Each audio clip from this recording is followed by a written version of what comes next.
promise, a flower's heart dent, a flower's death, a flower's first taste. Oh,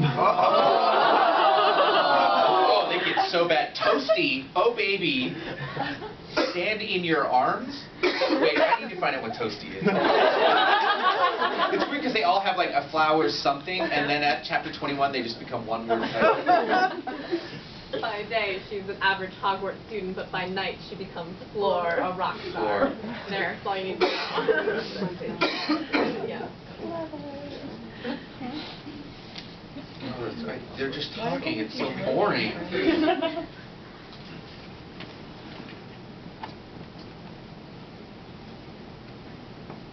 Oh my God, this is not. This is not good. What the hell? There's song lyrics constantly, like every other sentence. Yep. It's boring. I don't like this. Chapter 1, I think, would probably be the most entertaining. Right. That's all the exposition. Chapter 1, A Flower's Start. Tune up, checking 1, 2, 3. Cue music. She's on stage. Cue spotlight 1. Deep breath. 1, 2. Just like any other night show, girl. I still hear. Oh, so all the songs used. There's a disclaimer. All the songs used here are "Every Time We Touch" by Cascada. Isn't that funny? Terrible song. Terrible. I mean, it's not filthy or anything. It's just a bad '90s techno song. Yeah. Is it "I still hear your voice when you sleep next to me"? Yeah. I still hear your touch in my dreams. Forgive my weakness, but I don't know why. Without you, it's hard to survive. And then there's techno. Suddenly, the once semi-darkened stage opened up to reveal a petite singer with a brilliant smile and also a microphone. I like how they're like, look at that smile. Oh, there's a microphone. Her blood red hair reaching her ankles. Her blood red hair reaching her ankles. Maybe she's dancing. It's braided with a multitude of brightly colored lilies of all shapes and sizes. Wait, is that her It's not a ankle secret braided? identity. She's going to be stepping on it when it's not. Y'all are asking too many questions. Her emerald eyes twinkling merrily. Twinkling merrily. Twinkling. That's awkward.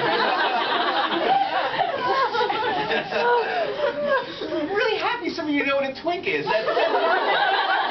I always forget, like, gay culture and other people know about it. I made a bear joke in Cleveland and no one got it. And I was like... Yeah, this is fun. Right. That's right. Her dazzling costume with bright sequins and jewels amazed crowd, who in unison howl at seeing their favorite idol on stage. A bunch of lyrics. And so was the night, the singer driving her fans wild with song after song, some slow, some energetic, but always full of power that was echoed in the thousands of screaming spectators. After all, Flora Hyacinthus? Yeah. More commonly known as Floor, but not Floor, was one of England's biggest stars, and her popularity was rocketing around the world. She wasn't. Her popularity I will say, now that I have editors, and I have this whole group of editors who read my stuff and do anything, I'm so obsessed with prepositions and where things, like, I notice it now everywhere, because I was awful at it. Finally came the glorious end, full of show, colors, and the shower of flower petals that was the trademark for Floor. Amidst the hurricane of rainbow-colored little petals, Floor shouted, "Thank you for coming." Into the microphone? Did she shout that? Or just in general? Okay, I hope you had as much fun as I did tonight. I love you all. Shit's fake. That's not true. I actually love all of you. This is fucked up. While the crowd roared in her favor once more, Floor gave a sweeping bow. Wow, I suddenly couldn't read words all of a sudden. Floor gave a sweeping bow as the raised platform she'd been standing on slowly sank into the ground. After a last burst of light, the arena went dark. There were 1,000 people there. That's not an arena. The dome still ringing with cries for an encore. "Baby, that was beautiful." A tall woman with a spotless blue suit accosted her client. Something interesting. She climbed down from the raised platform she had been standing on during the final moments of the show, in case you didn't know which platform she was standing on. "We sold out, and your performance was just inspiring. Your record sales are going through the roof. Flora Hyacinthus, you are a phenomenon." It's in all caps, so it's like a real thing. Thank you, winced the starlet. Thank you. As she tottered back to her dressing room on 4-inch platform shoes. She didn't take them off like anyone else would. Okay, whatever. According to Miss Collins, I thought it said Misha Collins. It's Misha Collins for the rest of the story. According to Misha Collins, her agent, her slender 5'2" frame was too tiny to be properly seen from the audience. Because there's no fucking cameras in an arena. Fuck this. So heels were a must. As Misha Collins went on gushing about her miracle plan, Flor plopped down on her padded stool and started to take her stage costume off.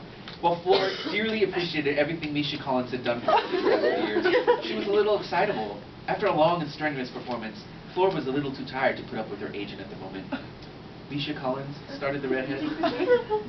Andrea, sweetie, now that you're my #1 client, we are on a first-name basis. Besides, it makes me feel old. Andrea quickly jotted something down on her Palm Pilot. Hold on, I'm checking when this was published. There were no fucking Palm Pilots in 2008. Oh, yes, there were. I used to have one. Yeah. It might have been If we were talking Lily Evans, that would have been. I think the real case, well, if a pager shows up, then I think we can start. I'm just a little tired. I was wondering if I could, continue this conversation tomorrow. Oh, of course, but before I go, Andrea stood up and pulled out her wand. She lightly tapped Flor's head, and suddenly, the singer's ankle-length hair turned a softer color. Still vibrantly red, but apparently softer.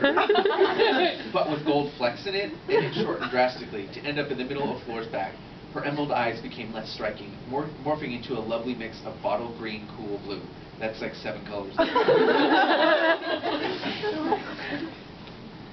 What? Finally, her white porcelain complexion turned once more peachy, with a sprinkling of freckles covering her body lightly, like powdered cinnamon. So she's naked too. She's a dessert vampire. I need to... Oh my god. So, the word peach in reference to human beings has been ruined for me. Is there anyone here who used to post on the AFI board who knows me from that? No? Good, so I get to tell you the story. 2006 is when I got hired at BuzzNet and I started working there. And I got my own email. It was lovely, and I was a community manager. That's what they hired me to do. So I ran the BuzzNet community. I handled the entire company's support mail. Running support mail for any company is a nightmare because people don't understand. They think it's like, you know how bad people are on the phone? It's 1,000 times worse through the internet, because if they don't have to talk to someone, people will say fucked up shit to you.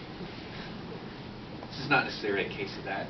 In about, this was like July of 2006, this woman started replying all. She had somehow written into the BuzzNet support and then included that email in a reply all to a set of about